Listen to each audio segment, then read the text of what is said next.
So how to change the address on your Santander bank account.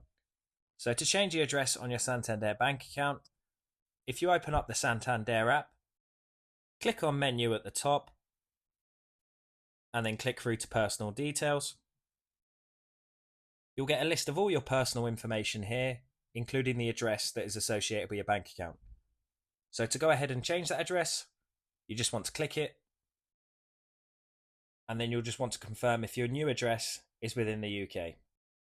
And if it is, you can go ahead and say no. And then you'll need to confirm if your new address has a shared mailbox.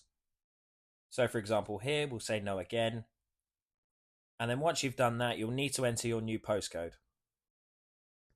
Then once you've entered your postcode, you'll get a list of all the addresses associated with that postcode, and you'll just want to go ahead and pick your new one.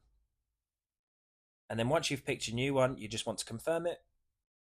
And then once you've clicked through to continue, that new address will be updated to your Santander bank account. And it's as simple as that. If you found this video helpful, please leave a like as it does help the video out. If you have any questions, feel free to comment them below. And thanks again for watching.